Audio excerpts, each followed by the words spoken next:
राजकारणातले धडे जे आहेत, ते खरं तर असं म्हटलं जातं, की तुम्ही राजकीय घराण्यातून येता. पण मला हा प्रश्न मुद्दामून विचारावासा वाटतो, की राजकारणाचे धडे हे नक्की तुम्ही कुणाकडनं घेतलेले आहेत? दादांकडनं की तटकरे साहेबांकडनं? हे दोघांकडूनही घेतलेले आहेत.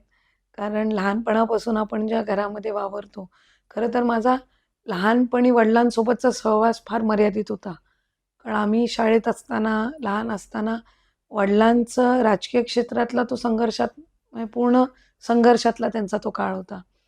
कारण 84 मध्ये आजोबा वारले त्यावेळेला मी जन्माला आले नव्हते.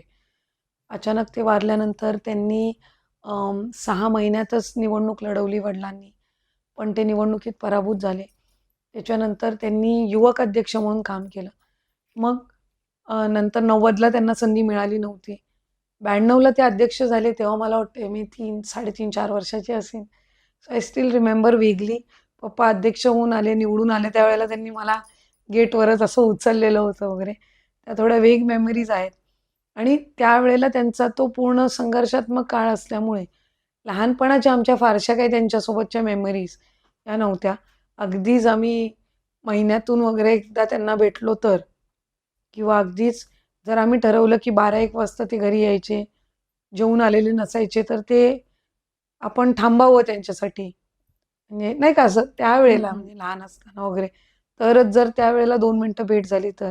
रिपोर्ट कार्डवर सही त्यांचीच असायची. त्यामुळे तो रिपोर्ट कार्ड आला, की ते येईपर्यंत आम्ही वाट बघायचो, की बाबा यांनी येऊन सही करावी. ॲब्सेंटी नोट असायची ना आपल्याकडे हं, आपण हं, हं. शाळेला दांडी मारल्यावर आपल्याला ती सही पेरेंटची लागायची सही त्यावेळेस. लागायची. तर ती त्यांचीच असायची.